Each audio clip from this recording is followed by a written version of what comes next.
Hecha tualo, everyone. Hecha tu is Lakota. Hecha tualo. It means all will be well. All will be well. This is Two Wolves. Tonight I'm in this video. I'm certainly Two Wolves as opposed to being warning.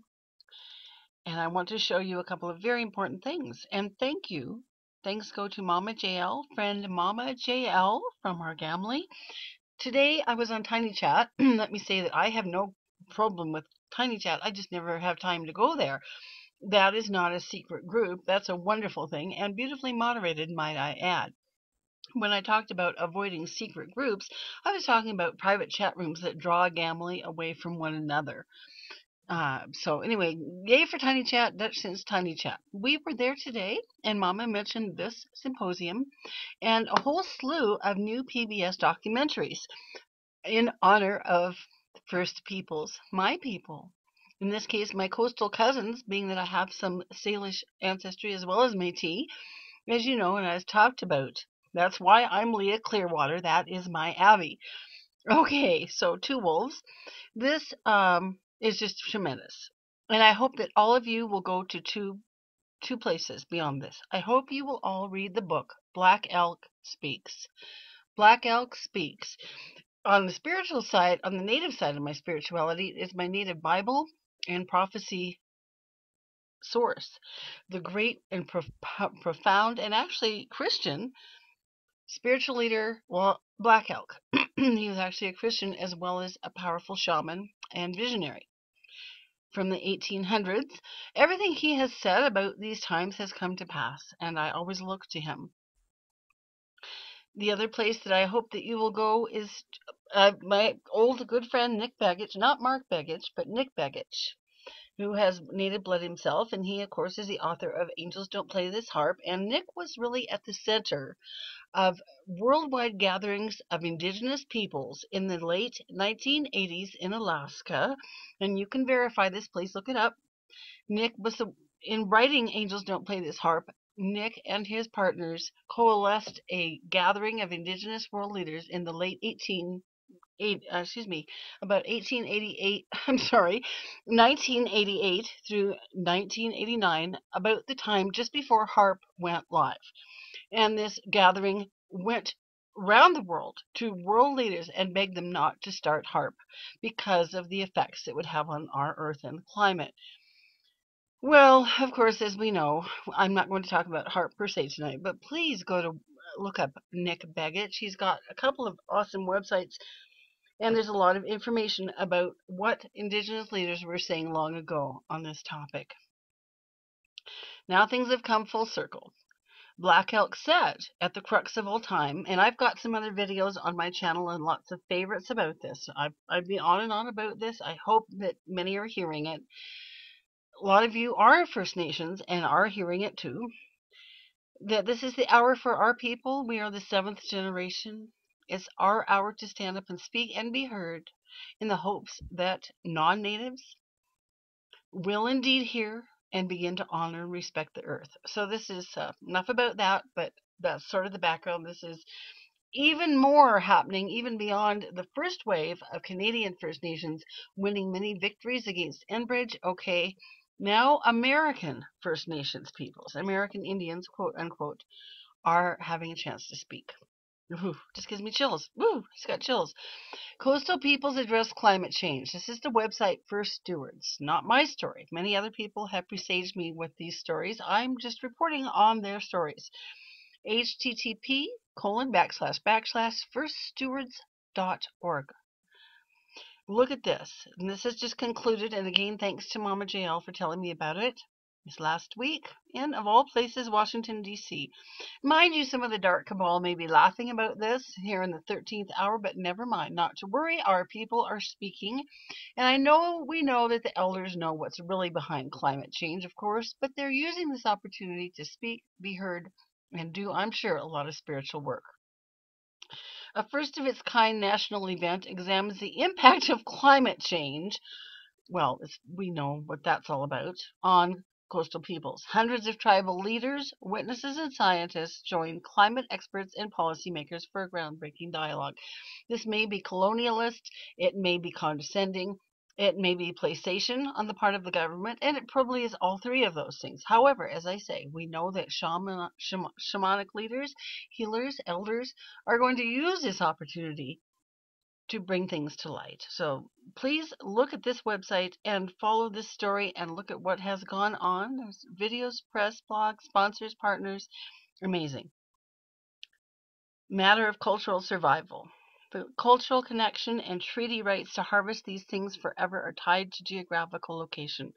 As I've said many times, it's the coastal peoples of Washington, Oregon, to a degree California, Hawaii, Alaska, and British Columbia who are right in the barrel of the gun. If the resources move due to a changing climate, the cultural connection is broken. Well, okay, this is all very interesting, and it's just amazing. Symposium will bring together 4 regional panels. It has just concluded, actually, 1 each for the West Coast states, Alaska, the U.S. Pacific states, and the Great Lakes, Northeast, Mid-Atlantic, Southeast, and Gulf of Mexico states. It's being held in tandem with the Living Earth Festival, and it was held at the National Museum of the American Indian in Washington, D.C. So this is almost unfathomable that this is happening, and what an opportunity on every level. Climate change, the variation in the Earth's climate over time, well, we'll talk about that elsewhere, is a pressing issue for coastal and indigenous cultures, other coastal communities, and coastal and ocean resource managers. Some of the most dramatic and economically important effects include heat waves and drought in some areas and changing ocean conditions that affect sea life that cultures depend on in others. I'll certainly be researching this myself. It would be interesting to know if they even talk about Fukushima and the radiation, because as we know, and as anyone that is in connection with us or who might be watching this video knows, of course, Fukushima, the radiation, the radioactive water plume, the radiation in the air, and of course the probably to some degree radioactive debris are what is most endangering coastal First Nations. And of course the threat of tsunamis increases as the earthquakes increase. Still, I find it sort of exciting that this took place because of the opportunities it created. So then I want to go now to this.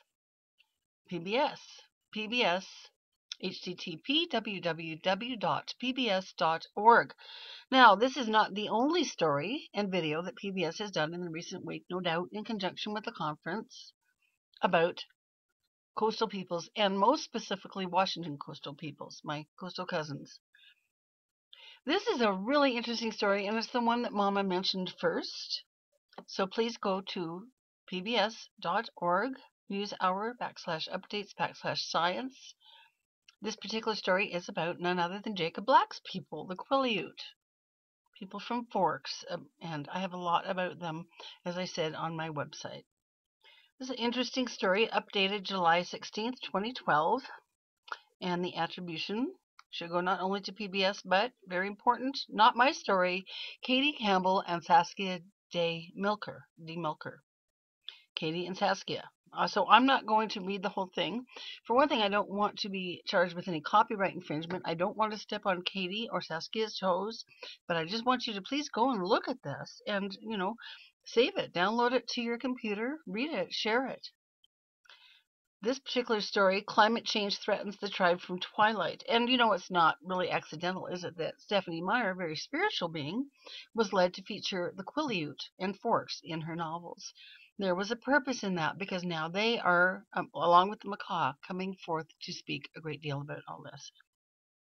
We know that they recently have been given a small part of their land back in terms of tsunami mitigation and being able to get up above tide line, but there's trust me, there's a lot of tsunami debris landing in Quileute territory as well. But as well, just the quote, warming of the earth is the only way I can bring myself to say it. The warming of the globe is also raising tide levels apart from all of those concerns. Washington's Quileute tribe, thrust into the spotlight by the Twilight series, has been in a struggle to reclaim land threatened by floods and sea level rise. Together with KCTS 9 and Earth Fix, NewsHour visited the tribe to hear their story. So this is a really wonderful video. It's quite long.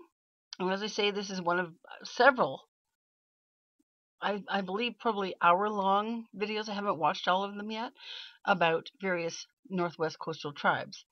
In this picture, a young mother of the Quileute tribe in La Push, NewsHour photo by Saskia Day. Milker, look at this sweetheart. Look at that little sweetheart learning to drum early. La Push, Washington, with its craggy rocks rising from the sea, frequent whale sightings, and white sand beaches, the Washington state community of La Push, located just west of Olympic National Park, is at first glance idyllic. And that is, I think it's Second Beach. I have to think about it. I've been away from home too long. Oh my goodness. But here is a tribal member. There's quite a lengthy video. It talks about Jacob. It talks about Twilight. Most importantly, the Quileute people and their struggles. But the beauty of the place is matched by the danger. Located at sea level, La Push lies directly in a flood and tsunami zone. It is home to the Quileute Indian Nation, a tiny tribe that gained popularity for their portrayal in the hit book and movie series Twilight. And their now square mile reservation leaves little land to buffer storms and high water. So apart from the tsunami threat and the tsunami debris, there is the threat of rising sea levels. Okay, so this is a very important story. For centuries, the Quileute tribe has relied on the area's ocean and rivers. Native fishermen and hunters once escaped dangerous weather along territory that stretched across the Olympic Peninsula, but that's no longer an option because they were forced to sign the treaty that ceded thousands of square miles of land in exchange for fishing and hunting rights. Now restricted to their small coastal plot, they're facing increasing risks. I'm going to run out of time here, so I'll just skim quickly. There is a photo essay, explore images from the NewsHour's reporting trip to Washington state tribes. There's several, as I say, there's several. Please go watch them all. Okay.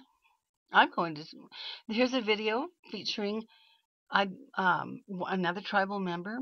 It's brought us a lot of national attention, said Anne Pancharles, a tribal member. She's referring to Twilight. You get all these Facebook pages, and then, of course, you got the media coming out doing coverage of us, and they got to see that little glimpse of a reservation. It helped us a lot to push Congress, and that's in reference to regaining some of their land due to tsunami threat. This story will recap that very small victory and the process that the Quileute people are undergoing. You can type your comment to the story here.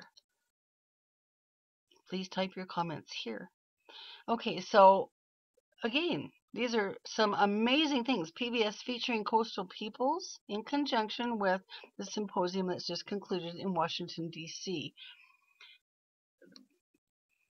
Just amazing.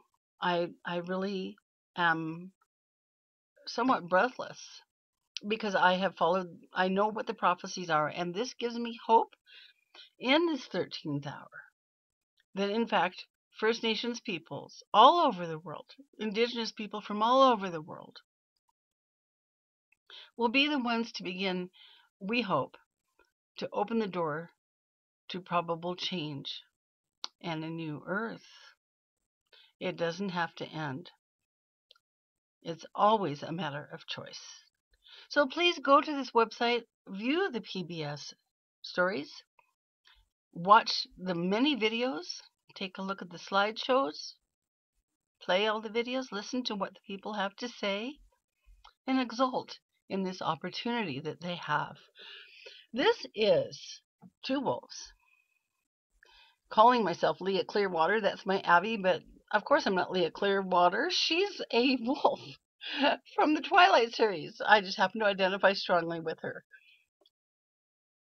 So, hooray for the Quileute. And most of all, hooray for the Creator. Thanks be to God, it's just about time. Two Wolves out.